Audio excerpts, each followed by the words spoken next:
Hey beautiful soul, hope you all are doing great. Friends, आज मैं आपको एक नहीं दो मज़ेदार लॉ ऑफ अट्रैक्शन की सक्सेस स्टोरीज सुनाने जा रही हूँ, जिसे सुनकर आप इंस्पायर भी होंगे और आपको मोटिवेशन भी मिलेगा और आप भी अपने जीवन में इसका इस्तेमाल करना शुरू कर देंगे। और फ्रेंड्स, आज की जो सेकंड स्टोरी है ये बड़ी ही इंटरेस्टिंग है। सो आप मेरे साथ यूं ही एंड तक ज़रूर बने रहिएगा। आज की दोनों कहानियाँ मैंने गूगल से ली है। पहली कहानी हमारे देश इंडिया की ही रहने वाली एक टीनेजर की है। इन्होंने अपना नाम नहीं बताया है, तो चलिए हम इसका नाम हीर रख लेते हैं। हीर कहती है, मुझे एक बुक पढ़नी थी, इकिगाई, ये उसी बुक का नाम है, पर जानती नहीं थी कि कैसे होगा, क्योंकि मेरे पास उस बुक को खरीदने के पैसे नहीं थे। मैंने अपनी मम्मा से भी पूछा, क्या वे मुझे बुक खरीद कर दे सकती हैं, पर उन्होंने साफ इनकार कर दिया।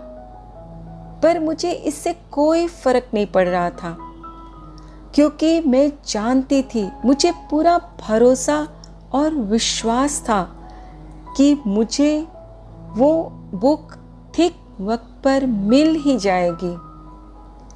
मैंने फिर अपने विजन बोर्ड पर इकिगाई लिखा हुआ एक पिक्चर लगा दिया, जहाँ मेरी और भी विशेष मैंने लगा रखी थी। मैं इसे हर दिन देखती थी। करीब 10 दिन बाद कल मेरे 2 छोटे भाई मेरे पास आए और उन्होंने मुझे इकिगाई बुक गिफ्ट में दी। वे दोनों मेरे पापा और अंकल के साथ मॉल गए थे और उन्होंने उसे वो बुक खरीद कर दी थी। हुआ यूँ कि कुछ दिन पहले ही मैंने अपने भाइयों को बताया था इस बुक के बारे में और कहा था कि मैं इसे खरीदना चाहती हूँ, पता नहीं कब खरीद सकूँगी। और उन्हें मेरी बात याद थी। जब उन्होंने मॉल में बुक देखी तो पापा से कहा और फिर खरीद ली।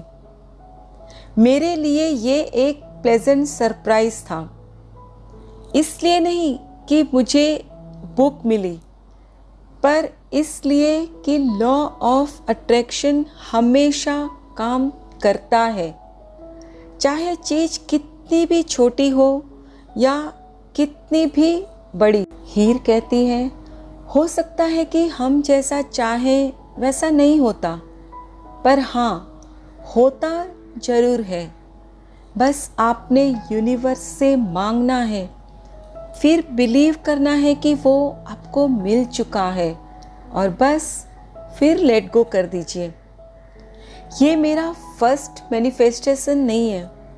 मैंने कई चीज़ों को मैनिफेस्ट किया है अपनी लाइफ में और मैं तहे दिल से भगवान, यूनिवर्स और रोंडा मैम को धन्यवाद करती हूँ।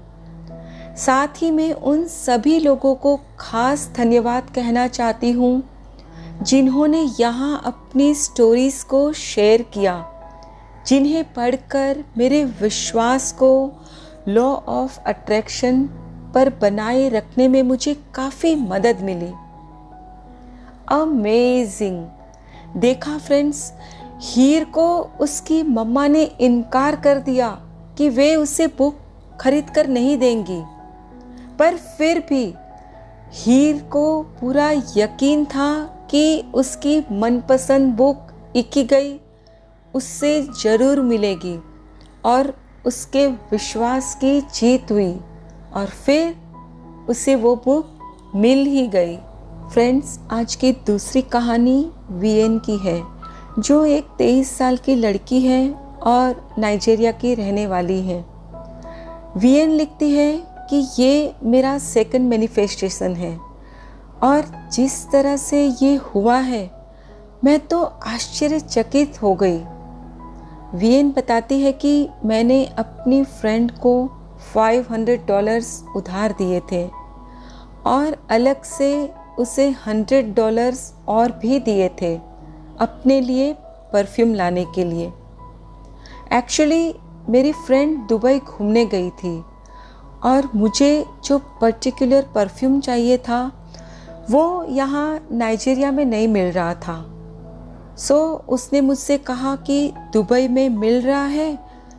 सो मैंने उसे तुरंत पैसे ट्रांसफ़र कर दिए। करीब 1 वीक के बाद उसने मुझे कॉल किया कि उसके फ़ोन पर बैंकिंग ऐप में कुछ प्रॉब्लम हो गई है और वो पेमेंट नहीं कर पा रही है। तो क्या मैं उसकी पेमेंट करने में मदद कर सकती हूँ? मैंने ज़्यादा कुछ सोचा नहीं और तुरंत पेमेंट कर दिए उसके बिहाफ पर, क्योंकि 3 दिन बाद उसे वापस नाइजीरिया आना था। अब वो मुझे एक्सक्यूज़ देने लगी कि अभी वापस आने में फ़िलहाल कुछ प्रॉब्लम है और वो वापस नहीं आ सकती। मुझे लगने लगा कि कहीं तो कुछ गड़बड़ है। मुझे मेरे पैसों की ज़रूरत थी। सो मैंने उससे पूछा कि मेरे पैसे कब मिलेंगे, और तब उसका झूठ और चालाकी मेरे सामने आ गए। मुझे अच्छे से समझ में आ गया था कि वो मेरे पैसों को वापस कभी भी नहीं देगी और न ही वो परफ्यूम जो मैंने उसे लाने के लिए कहा था। मुझे बहुत दुख हुआ क्योंकि मैंने उस पर भरोसा किया था। इसके बाद मैं उदास रहने लगी और कुछ दिन डिप्रेस्ड भी रही। मुझे लगा जैसे उसने मेरा इस्तेमाल किया। मैंने जिसे अपनी फ्रेंड माना उसी ने मुझे धोखा दिया था। पर लकीली मेरे पास उसकी मम्मी का फ़ोन नंबर था। सो मैंने उन्हें कॉल किया। इस वक्त मैंने द सीक्रेट को यहाँ इस्तेमाल किया। मैंने भगवान से कहा कि मेरी मदद करें, मुझे मेरे पैसे वापस मिल जाएं। मैंने पूरा अमाउंट मैजिक चेक पर लिख दिया। मैंने पक्का निश्चय कर लिया कि मैंने और कुछ भी नहीं सोचना, सिर्फ शुक्राना करना है उस लेसन के लिए, सबक के लिए जो मैंने सीखा, और ढेर सारा शुक्राना करती रही कि मुझे मेरे पैसे वापस मिल गए हैं। मैं विजुअलाइज भी करती रही कि मुझे मेरे पैसे वापस मिल गए हैं, मेरे बैंक अकाउंट में अमाउंट क्रेडिट हो गया है, और अपने फ़ोन पर बैंक का मैसेज भी विजुअलाइज करती रही कि अमाउंट क्रेडिट हो गया है। एंड फ्रेंड्स, बिलीव मी, मैंने चेक पर जो डेट डाली थी उसके पहले ही मेरे फ़ोन पर सच में, रियल में बैंक का मैसेज आया कि मेरे अकाउंट में अमाउंट क्रेडिट हो गया है। वीएन लिखती है, सबसे मज़ेदार बात यह है कि मैंने जैसे विजुअलाइज किया था सब कुछ ठीक वैसे ही हुआ था। Thank you, thank you, thank you universe. मैं तहे दिल से भगवान के प्रति शुक्रगुजार हूँ कि मेरी मदद की इसे मैनिफेस्ट करने में। A big thank you to Rhonda ma'am, पूरी दुनिया को द सीक्रेट से अवगत कराने के लिए। मैं जानती थी कि मुझे मेरे पैसे मिल ही जाएंगे, और मैंने पैसे मिलने से एक दिन पहले ही इस कहानी को लिखा है। मैं चाहती हूँ कि जैसे दूसरों की स्टोरीज मुझे इंस्पायर करती है, मेरी भी कहानी किसी न किसी को ज़रूर इंस्पायर करेगी, मोटिवेट करेगी। वाओ, देखा फ्रेंड्स, भगवान और यूनिवर्स के लिए कुछ भी मुश्किल नहीं है।